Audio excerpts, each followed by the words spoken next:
Eu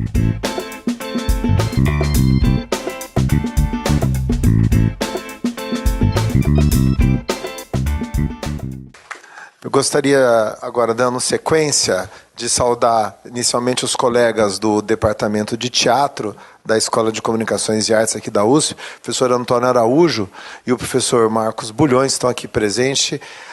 E gostaria, então, de convidar o professor Marcos Bulhões a tomar meu assento aqui, porque nós só temos 4 cadeiras, e dar o seu relato aqui nesta área fundamental das artes, que é o teatro. Obrigado.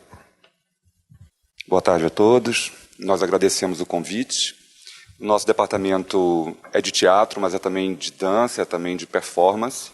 É um departamento de artes cênicas. E nós fazemos parte, eu e o professor Antônio Araújo, assim como o Marcelo Deni e Ferdinando Martins, de um grupo de pesquisa chamado Laboratório de Práticas Performativas. Só para situar meu lugar de fala aqui, estou falando de alguém que pesquisa teatro e a interface com a performance, com a arte da performance, especificamente. Estamos falando aqui de performance de um termo geral e de como ela é desvalorizada na universidade, né? A ideia de um professor artista na Universidade de São Paulo ainda é uma ideia menor em relação ao dito professor acadêmico. Nós sabemos disso, a gente vive isso na questão das áreas de artes cênicas. Eu vou falar aqui pela USP, a realidade que nós estamos vivendo. E essa desconsideração dessas capacidades específicas e desse saber específico na área de artes, ela está em vários níveis, em todas as instâncias, na graduação, na extensão, na pesquisa, na contratação de professores, na forma como a gente contrata professor aqui, nos critérios que nós temos para a contratação de professores. Eu ia começar alguma coisa parecida com o professor aqui, convidado, que é, tanto eu como Antônio Araújo, para trabalharmos um espetáculo de teatro, nossos 2 grupos trabalham mais ou menos 2 anos para produzir um espetáculo, porque eles estão calcados numa pesquisa, não é simplesmente fazer uma atividade. Há uma pesquisa sobre uma questão e essa pesquisa ela leva anos, leva mais de 1 ano para ser trabalhada. Esse espetáculo vale provavelmente menos se um orientando meu faz um artigo em 4, 5 dias e apresenta num congresso. Nós vivemos mesmo disparate de consideração em relação à força e hora-trabalho em função da atividade. Isso acontece da mesma forma com o romance, acontece com os espetáculos. E, por exemplo, eu poderia citar um dado muito importante. Na penúltima reunião de pós-graduação, novamente eu fui informado no programa de pós-graduação em artes cênicas de que a CAPES não apoiaria a ida de um professor num festival internacional de teatro, que era o meu caso, porque não seria um festival acadêmico. O que é curioso é que depois do Qualis Artístico, algo que demorou anos, nós batalhamos, eu me lembro que eu entrei na universidade em 97, a gente desde mais ou menos final de 99, a gente está batalhando por esse Qualis Artístico, foi uma mudança depois de muita luta, e significa, por exemplo, que quando eu vou a um festival internacional de teatro convidado, eu trago para a minha pós-graduação uma graduação Lattes A1. Porém, a minha universidade não me apoia em nada para eu ir para esse festival. Eu trago o reconhecimento, eu trago a pontuação A1, mas eu não tenho apoio, porque o que se coloca digamos, na nossa cultura interna é que a CAPES, entre aspas, a CAPES prioriza e só vai apoiar os encontros acadêmicos. Meu orientando, se fizesse uma resenha sobre o que eu iria apresentar, poderia ir, mas não é o meu trabalho que passou 2 anos para ser feito. Isso é completamente absurdo. Eu ainda estou pesquisando se a CAPES realmente faz isso, a representante da CAPES pode falar, mas o que existe na cultura interna da USP é essa. Porque há uma diferença entre o que existe na lei e o que existe na cultura interna da instituição. O professor, inclusive, abordou esse ponto, né? Na nossa cultura interna, há uma desconsideração desse saber artístico, desde o apoio de um professor participar de um encontro internacional, desde o apoio também, por exemplo, quando a gente recebe uma circulação nacional de um espetáculo, que é também circulação nacional, também é A1, né? Mas a gente fica constrangido para falar que temos que sair para apresentar esse trabalho. É quase como se fosse alguma coisa menor do que quando um professor vai sair para um dito congresso científico. Então, essa palavra científico, acadêmico, isso é utilizado para oprimir, na verdade, né? Para desvalorizar os outros saberes, no caso do saber artístico. Se você pega a atual situação da universidade de corte de verbas, você consegue fazer uma comparação. Eu estava conversando com o professor Ferdinando Martins, que foi diretor do TUSP, ele também está muito interessado em fazer uma conta, que é, nesse desmonte que nós vivemos aqui na USP, do ponto de vista financeiro, o desmonte na área de artes é muito mais grave, é muito maior, né? Só no nosso caso, nas artes cênicas, nós temos uma escola que é uma escola técnica que funciona na noite no mesmo prédio nosso. Quer dizer, e a gente tem a universidade construindo vários prédios, mas há anos temos 2 escolas na área de artes cênicas, uma amontoada sobre a outra, não é? Uma defasagem terrível, onde uma escola não consegue fazer. Eu sou um professor que não consigo fazer a minha extensão nem minha pesquisa à noite, porque eu tenho que ceder minha sala para uma outra escola que funciona. O problema das 2 escolas, não. O problema é que a universidade não considera um valor dar um espaço adequado à escola de arte dramática, por exemplo. Isso se dá também na questão das verbas. Durante um único período, eu estou aqui há 10 anos, mas durante um único período, houve edital realmente com verba para a área de extensão, que é um outro campo também desprezado. A extensão em artes, com exceção daquilo que são os órgãos, aqueles órgãos raríssimos, no caso do TUSP, talvez a Orquestra Sinfônica, né? Algumas coisas muito pontuais recebem verba para isso. Mas não há editais gerais para projetos de extensão na área de arte com verba. Ou seja, esse desprezo pela extensão em artes é estarrecedor aqui na universidade. Isso é uma questão que a gente precisa discutir, né? Qual é a função de extensão da USP? Porque se você, inclusive, compara com as verbas que são utilizadas para extensão na área de saúde, por exemplo, e na área de artes, nós temos aí um disparate também. Do ponto de vista da graduação, eu já comentei a questão da contratação de professores. Os critérios, no caso da contratação de professores na área de arte, deveriam ser revistos. Porque nós temos, às vezes, por exemplo, na vaga de direção teatral, uma vaga que eu concorri, por exemplo, a pontuação para trabalhos acadêmicos ela vale mais do que a pontuação dos espetáculos que eu fiz. Só que eu vou dar aula de direção teatral. Isso é um saber que é prático, eminentemente prático. Não adianta ficar fazendo artigos sobre direção teatral se você não é um diretor de teatral. Como é que você vai ensinar isso? É como cirurgia, não é? Estamos aqui com um grande cirurgião. Como é que você pode fazer um concurso? Quer dizer, se você tem 20 anos de cirurgia, vale menos do que uma pessoa que apresentou trabalhos acadêmicos, trabalhos científicos. Essa situação, no caso da USP, com a atual situação do desmonte das verbas, ela está cada vez mais grave aqui. A gente precisa rever esses pontos. Nós tínhamos, por exemplo, uma Bienal de Teatro, promovida pelo TUSP. Ela não aconteceu ano passado por conta da falta de verba. Mas a gente sabe que há verba para outras coisas, outros eventos. Uma Bienal de Teatro na USP não tem valor para a atual administração. A outra questão, eu falei aqui a questão dos espaços, mas das verbas também. O nosso departamento de arte cênica tem vários grupos de pesquisa. Esses grupos de pesquisa não conseguem ter verba para pesquisa, esses grupos de pesquisa não conseguem nem ter espaço para pesquisar, porque nós temos que dividir o prédio, né? E, além disso, a verba que um departamento de arte recebe por ano, acredito que não seja tão diferente da de música nem da de artes visuais. Ela é pífia em relação à demanda. Para vocês terem uma ideia, o ano passado foram mais de 24 produções, trabalhos práticos produzidos, apresentados à comunidade, tanto de trabalhos de conclusão de curso, como também trabalhos de extensão, como trabalhos das disciplinas. Mais de 24 produções foram apresentadas à comunidade. Isso não tem nenhuma verba da universidade envolvida nisso. Então, só são alguns dados aqui, muito rapidamente. A minha fala vai ser breve, até porque eu preciso sair, infelizmente. Mas eu queria dizer que nós, nas artes cênicas, para não falar nem da questão da área da performance, que ainda digamos assim, a irmã mais nova, ainda nem se sabe que existe aqui.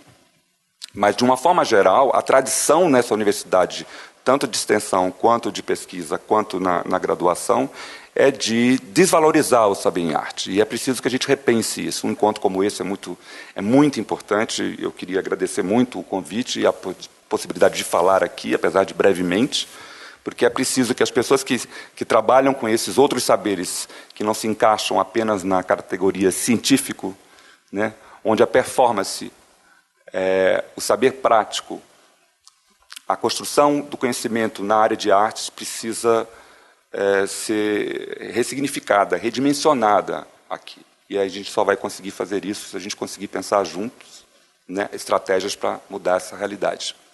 Obrigado.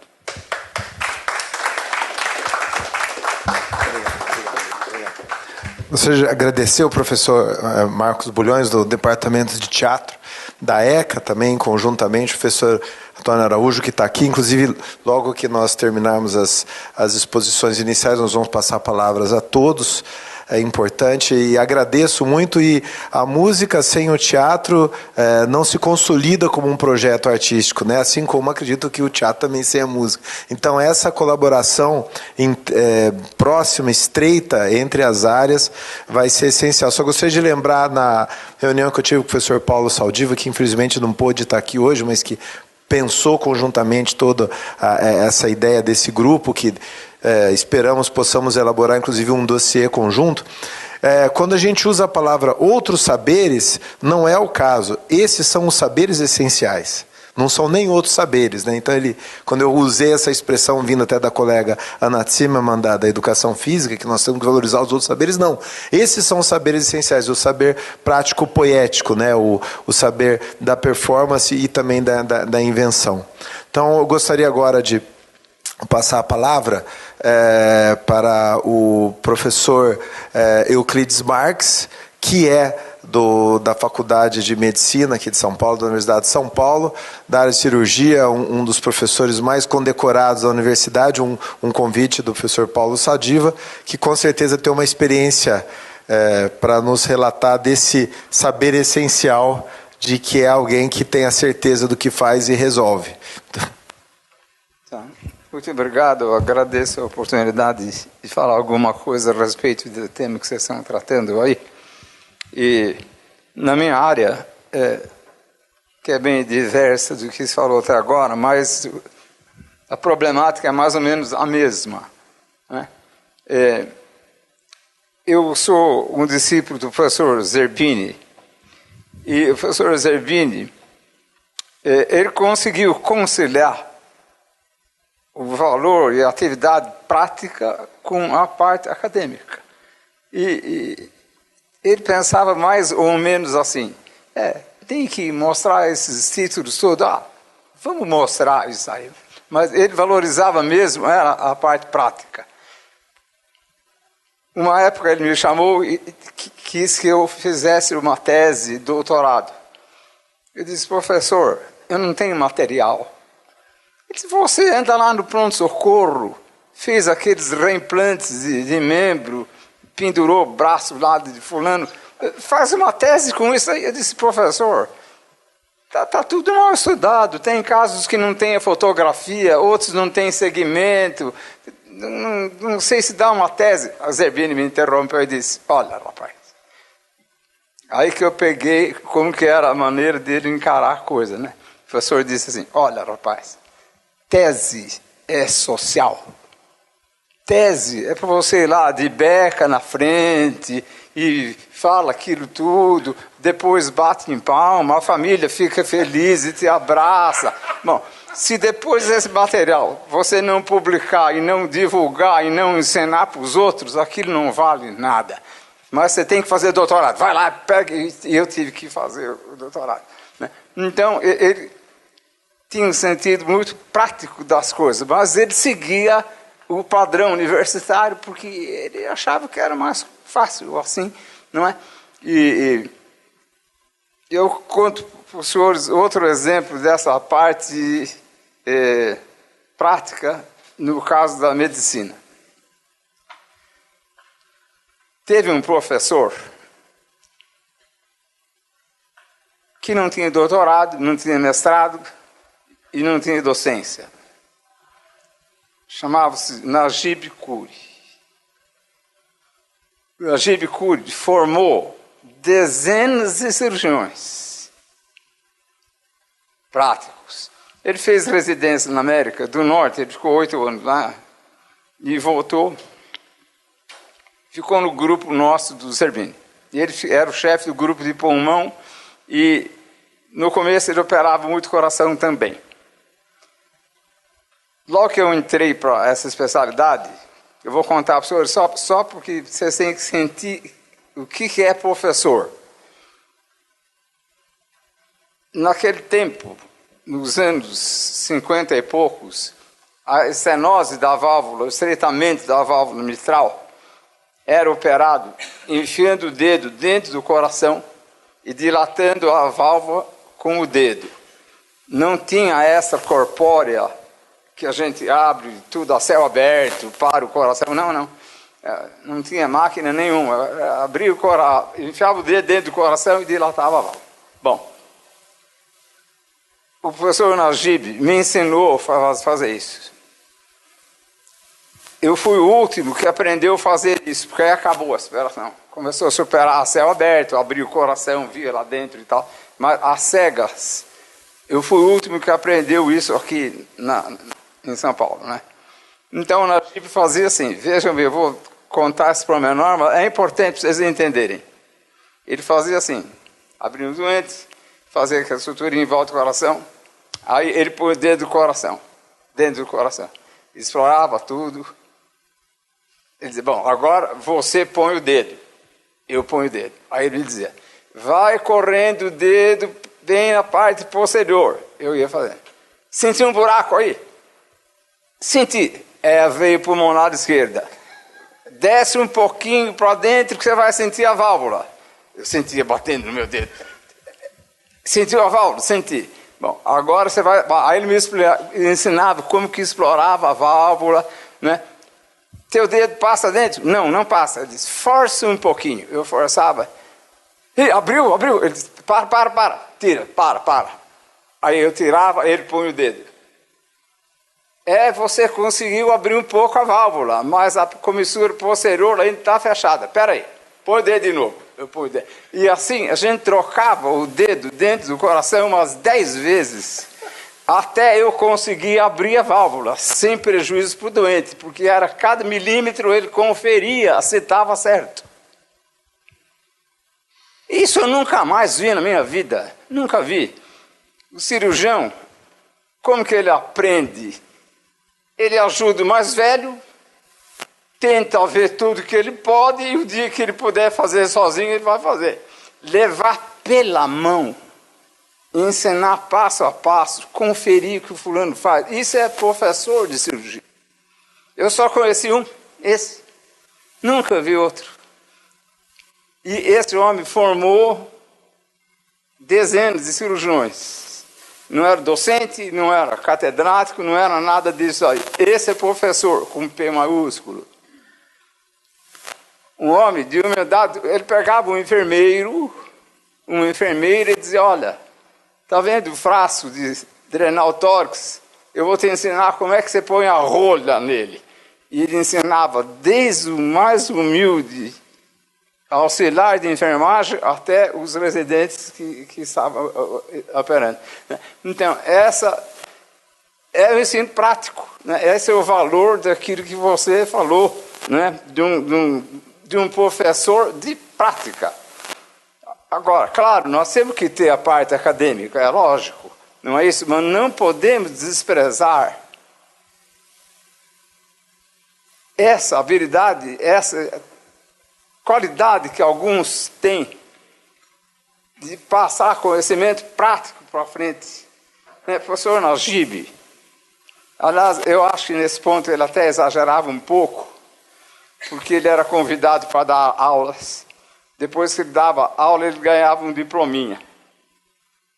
E então, não na frente dos outros, claro, para não ofendê-los, né? Mas às vezes eu estava com ele lá, ele estava com o diplominha no bolso, ele tirava, para que serve isso? Ele rasgava e jogava no cesto. Né? E o pessoal coleciona esses diplominhas, porque isso engrossa o currículo. Então, fulano foi dezenas de diplomas de aula que ele deu aqui, lá, não sei onde, e os currículos são avaliados pela grossura em centímetros, não é isso? E o professor Najib, se ele fosse disputar alguma coisa, ele não tinha currículo nenhum, porque nem guardava os documentos dos títulos que ele poderia ter. Claro, exagerou um pouco, porque por isso, né, isso atrapalha a carreira do fulano, né? Não precisava chegar a esse exagero, não é? Mas é só para mostrar como existe essa atividade prática que é importante da universidade. Porque na minha área, o importante da universidade, além de formar cientistas, mas é formar profissionais práticos que vão curar doentes. E tem que ter os pesquisadores também, mas é a minoria. A grande maioria que tem que ser formada é médico prático, é médico que vai curar doente, não vai pesquisar. Claro, alguns vão fazer as descobertas, o progresso da ciência e tal, né? Mas não podemos descuidar da formação do profissional prático. É isso que eu queria contar para vocês.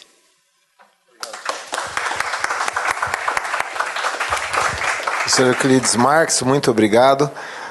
Gostaria de convidar agora o professor Wilson Roberto Navega Lodge, ele que inclusive gostaria de fazer um agradecimento aqui pessoal. O professor Lodge, ele é aposentado já da Faculdade de Medicina de Ribeirão Preto, mas no final dos anos 90, numa parceria com o professor Moacir Antônio Mestriner, que então foi prefeito do campus da USP, eles que foram, na verdade, os fundadores do curso de música na USP de Ribeirão Preto, eles que idealizaram, quer dizer, o nosso curso nasceu na Faculdade de Medicina, somos eternamente gratos aos médicos por essa contribuição, e eu fui apenas o garoto de recado, eu levei o recado direitinho, mas eu era o garoto de recado que levava nas diversas instâncias da universidade até que ele tenha sido aprovado pelo Conselho Universitário no dia 31 de julho de 2001. Então, nós devemos o muito obrigado ao professor Lodge, ao professor Messiner, e o professor Lodge não é apenas aquele que conhece digamos, a universidade por dentro, foi um dos diretores da antiga,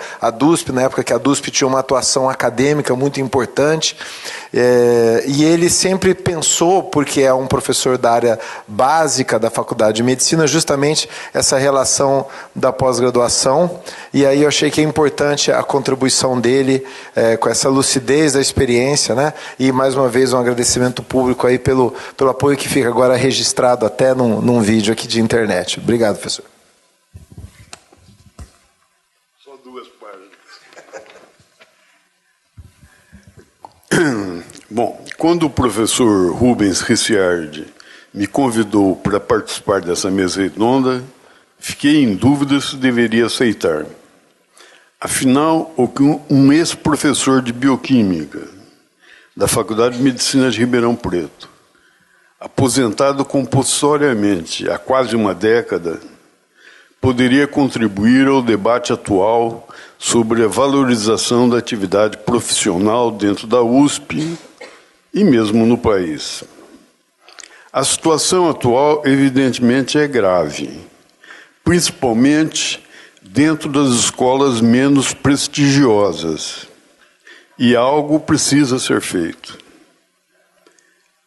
Mas será que a pós-graduação profissional resolverá o nosso problema principal? A importância da escola de pós-graduação americana é inquestionável.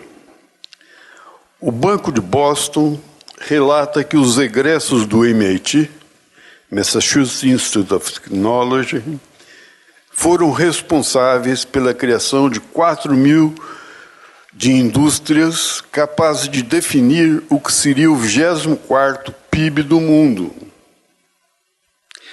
Se adicionarmos os PhDs egressos do Caltech,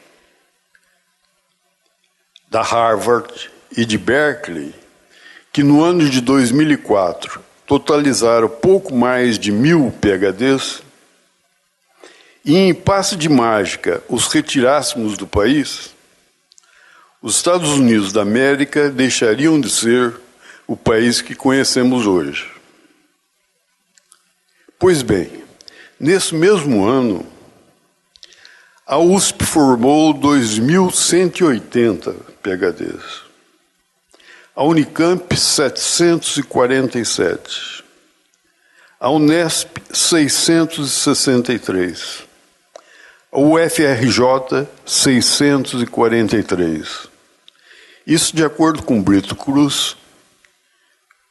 Durante muito tempo trabalhou na FAPESP, aqui ajudou a FAPESP, e apresentou esses dados num seminário aqui do IEA de Ensino Superior, www.uspbr/IEA/Ensino Superior. Esses números brasileiros são cerca de 4 vezes maior que o número de formados em suas congêneres americanas que eu citei, das 4 que eu tinha citado. Olhando esses números, estaríamos bem? Será mesmo? Nos Estados Unidos, um aluno no final do seu 2º ano da escola de pós-graduação, depois de terminados os cursos formais, realiza o seu exame de qualificação, propondo um projeto de tese para uma banca externa.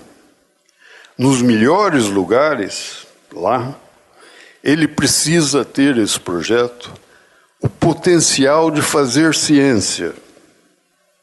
Ou seja, fazer ciência só ocorre em 2 condições.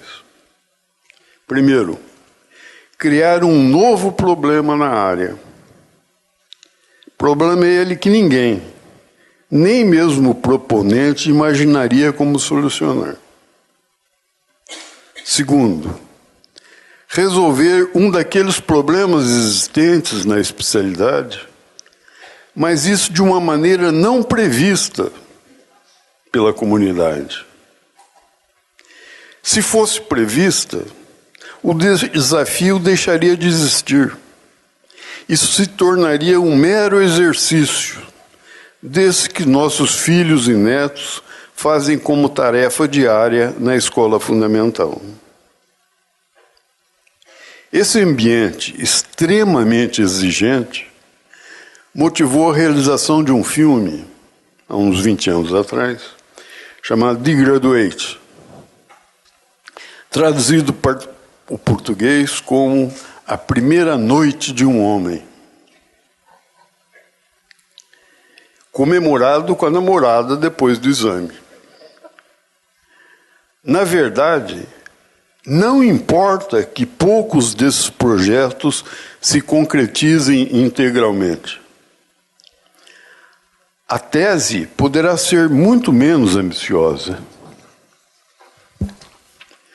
Isso é irrelevante.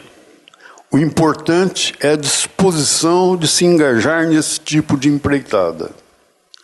Entre nós, depois que foi publicada a lista dos improdutivos da USP, em 1988, nem os alunos nem seus mestres sonham com algo parecido. O objetivo passou a ser extremamente prático. Quantos papers renderá esse projeto? Ele me habilitará a conseguir uma posição em um concurso qualquer? Se este é, em essência, o problema dos doutoramentos na área de ciência do Brasil, como ele se apresenta na medicina, na música e tantas outras escolas profissionais? Venho da Faculdade de Medicina de Ribeirão Preto, sou médico também.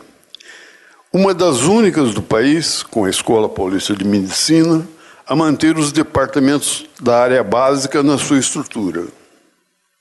As outras escolas expulsaram a área básica, que passaram a constituir institutos separados da Faculdade de Medicina.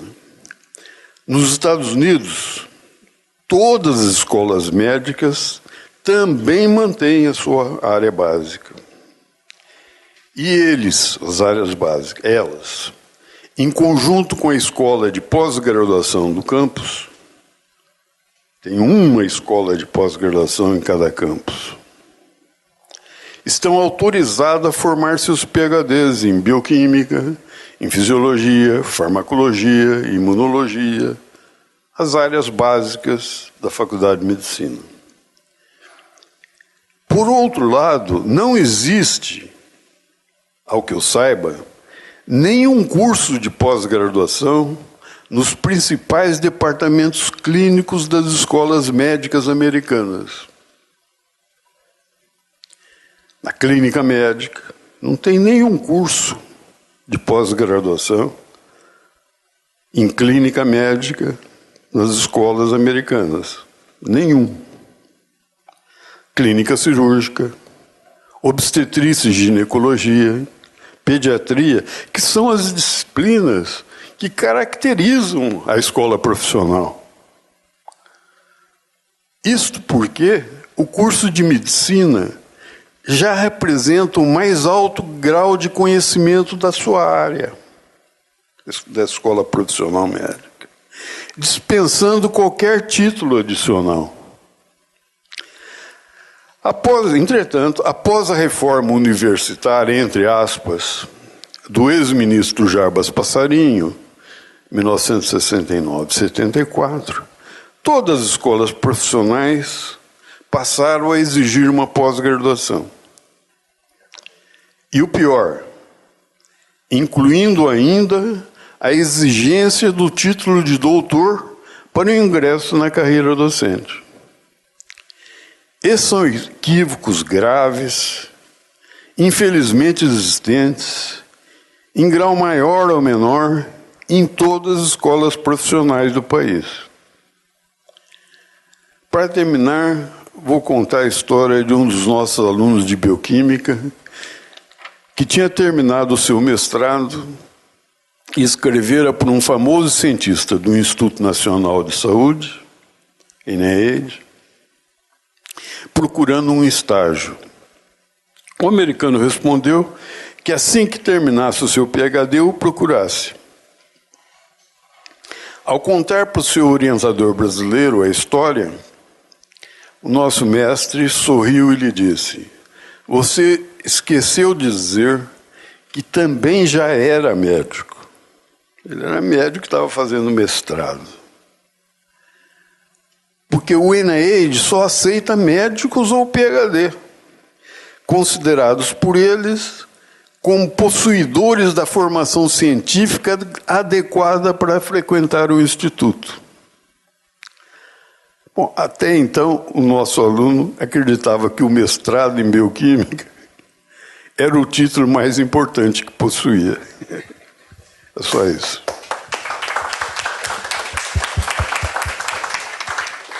Então, encerrando aqui as exposições iniciais, gostaria de convidar o professor Luiz Bevilacqua, que tem uma atuação aqui no EA, além de professor da FRJ e também um dos fundadores, talvez os principais fundadores da Universidade Federal do ABC. Obrigado pelo convite e para tratar de um assunto tão delicado e tão importante. Bom, a minha formação é engenharia, né? Então vou tentar falar alguma coisa sobre o caso da engenharia, mas antes eu queria fazer uma observação. Esse assunto, professor, é extremamente importante para a universidade, mas ele transcende um pouco a questão de mestrados ou graus profissionalizantes. Eu acho que a USP, né, e como todas as universidades brasileiras, mas nós estamos aqui, para tentar resolver esse problema da base, tem que saber qual é a sua missão. E a sua missão tem que abranger todo o arco do conhecimento, desde o puramente racional até o mais transcendental. As universidades, quando começaram pelo avesso, né? A área transcendental era um fenômeno religioso. E hoje ela começa pelo outro lado.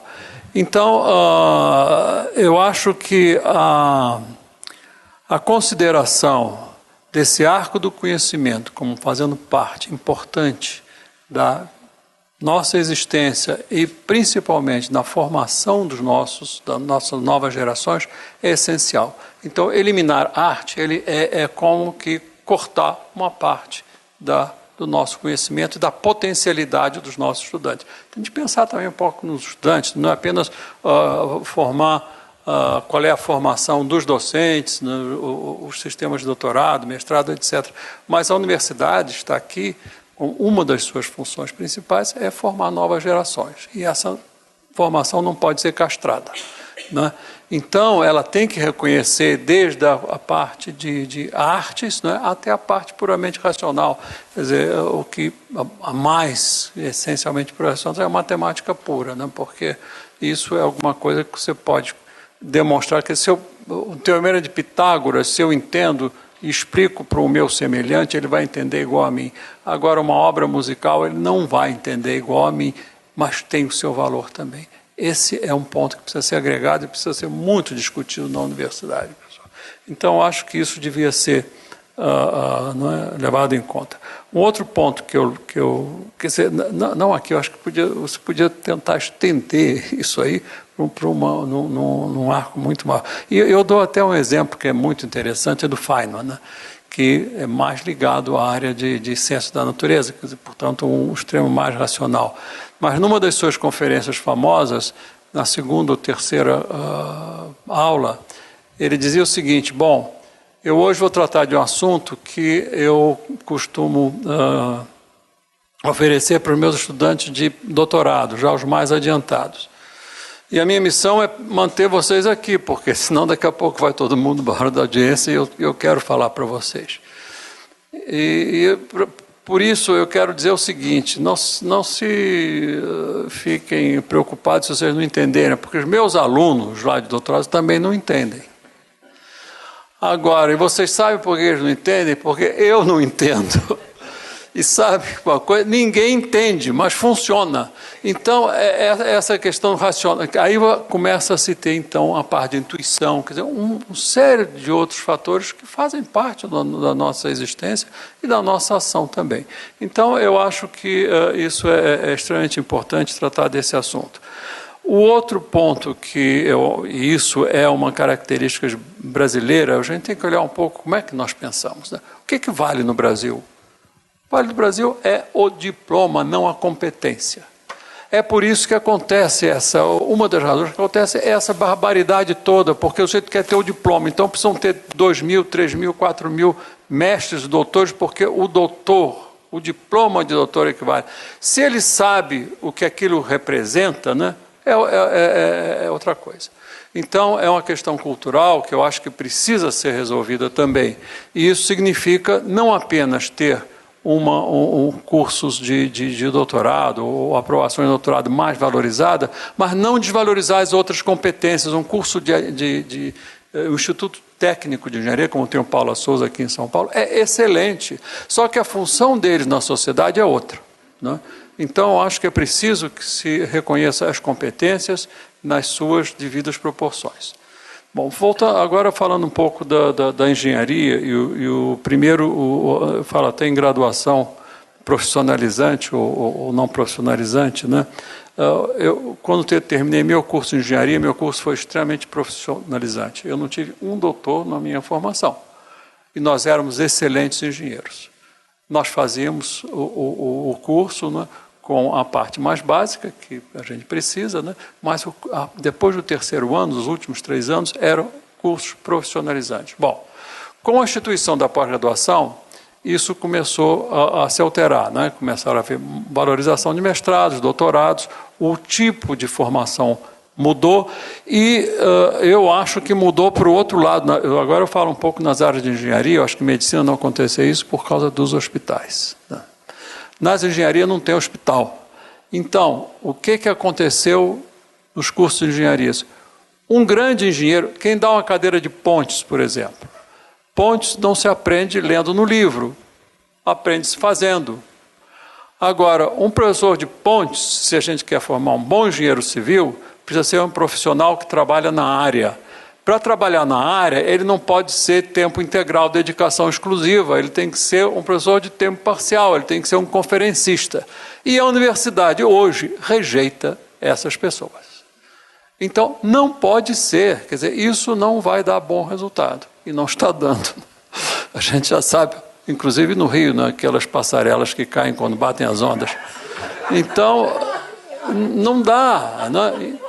Então é preciso que hajam bons profissionais, e é preciso que recupere. Eu tenho brigado com isso aqui, porque eu tenho muitos colegas na Poli. Então é preciso recuperar isso. Quem faz máquinas, órgãos de máquinas, projeto automóvel, não pode. Isso a gente não aprende num laboratório, você tem que ser um profissional.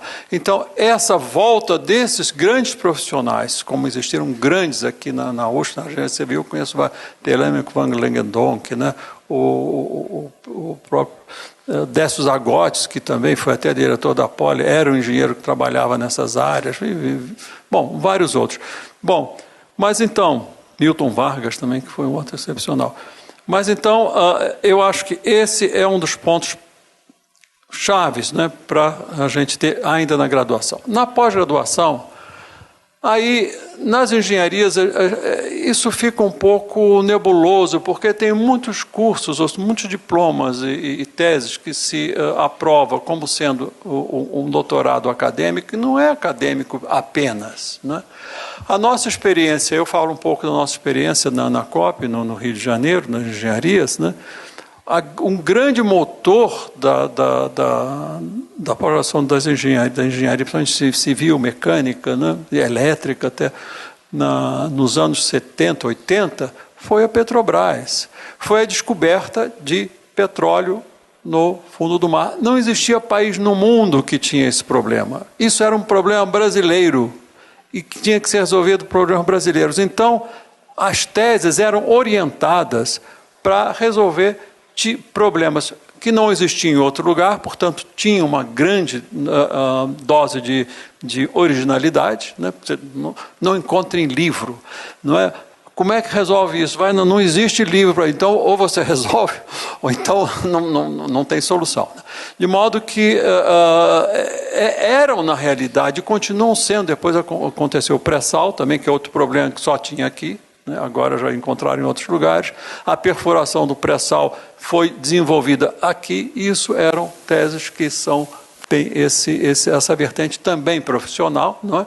Mas eram soluções de problemas extremamente complexos, onde não se encontrava em lugar nenhum. De modo que fica um pouco essa questão, quer dizer, até onde na engenharia é profissionalizante, então não é. Apesar de existir uma certa tendência, né, de se ter alguns mestrados e talvez doutorados profissionalizantes. O que se entende isso na engenharia atualmente? Entende-se como uma resposta a uma demanda industrial, né? Em Santa Catarina, por exemplo, que é uma universidade com um foco bastante integrado com o setor industrial, não é? Então, existem demandas da indústria. Olha, são problemas mais complicados, não são grandes descobertas, mas que exigem criatividade, etc. Então, eles trabalham em conjunto, não é? E uma outra modalidade que está sendo implementada na UFABC, que eu acho extremamente interessante, que é um doutorado, não é? Chamado profissionalizante também, que é a seguinte: o estudante recebe, e aí tem acordo com uma empresa, porque é muito difícil nas engenharias se fazer uma mestrado nessa categoria de profissionalizante, né, se não tiver um setor produtivo envolvido. Então, uma universidade ou uma determinada indústria tem dificuldade num certo problema, ou querem desenvolver novas técnicas, né? Então, o estudante ou o candidato vai ficar 6 meses nessa empresa. Não tem tema definido. Ele vai para a empresa, fica 6 meses estudando com os engenheiros quais são os temas que eles precisam resolver e que dariam tese. Nossa, bom, esse aqui é complicado, mas você encontra em tal lugar.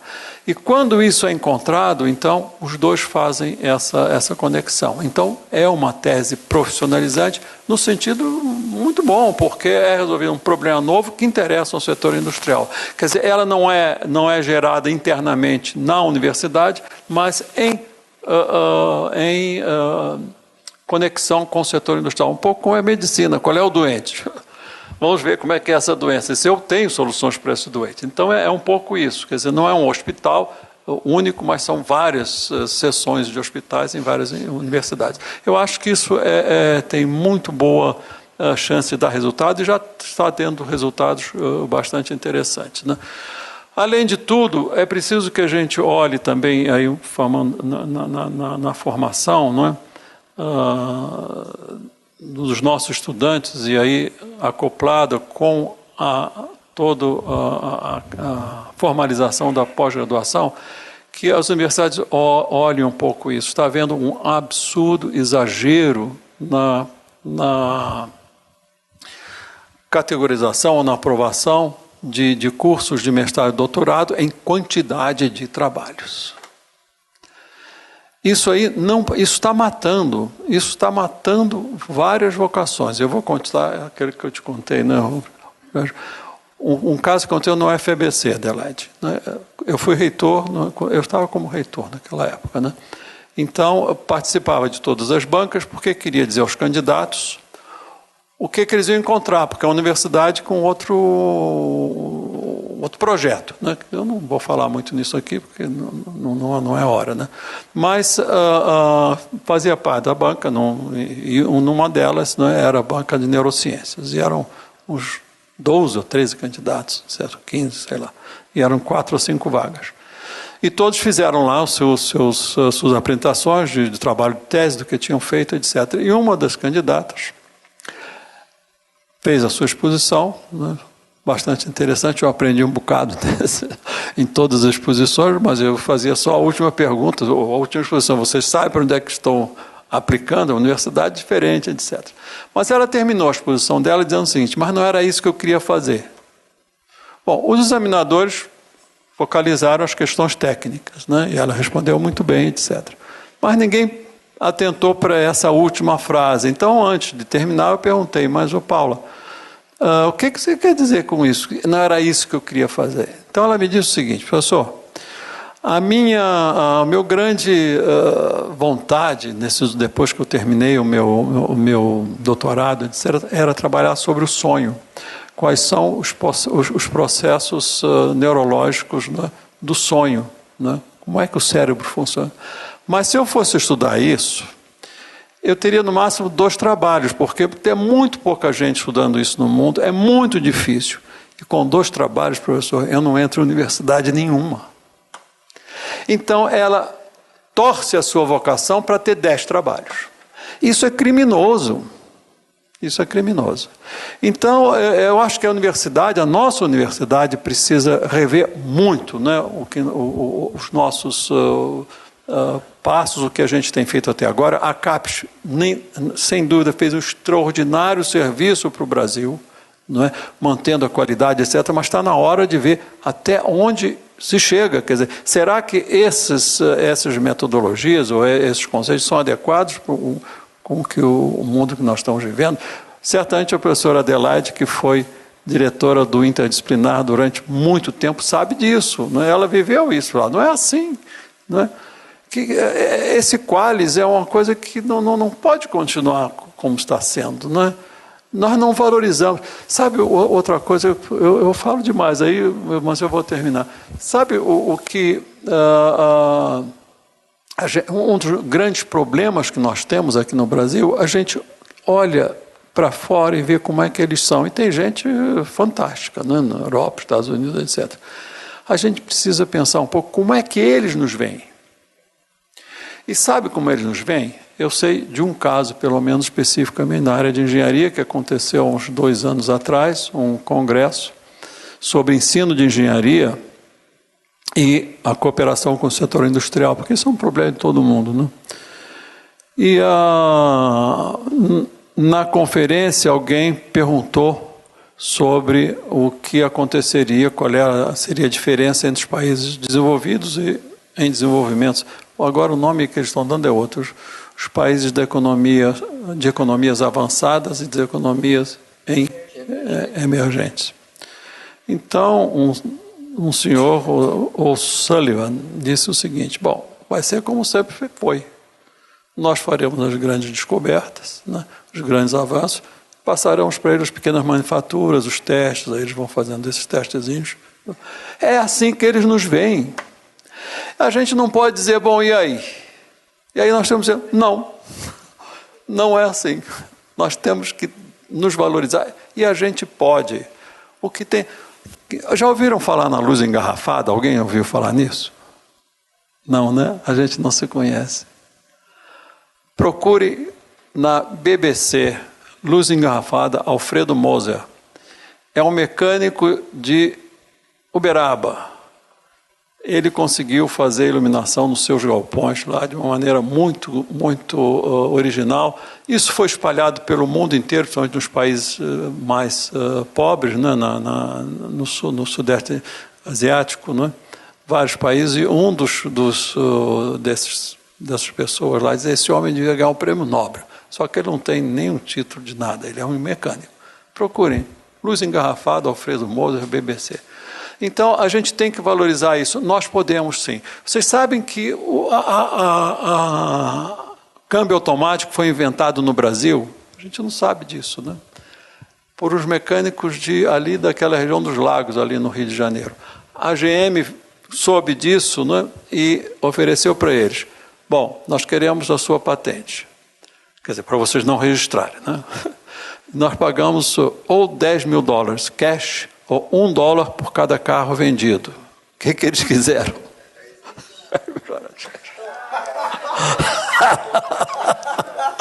Quer dizer, é uma falta até de visão que se tem. Motor a álcool foi desenvolvido aqui em São José dos Campos, né?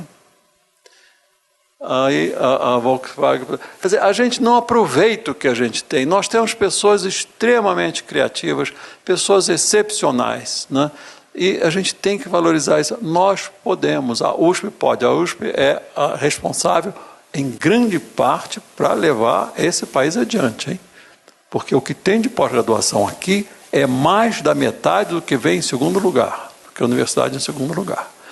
Então, não é brincadeira, eu acho que é uma grande responsabilidade que essa universidade tem, e tem que ter coragem de fazer revoluções, né? E uma delas é esse: o conhecimento é geral. Porque se a gente diz o arco do conhecimento é esse, a artes está incluída dentro da sua categoria. Não é igual à matemática, você não vai provar, botar na cabeça de ninguém que uma obra sua ele vai entender como outros entendem. Cada um sente e entende de maneira diferente, mas isso é conhecer. E a universidade tem que estar prestigiando essas diversas formas do conhecimento. Bom, obrigado.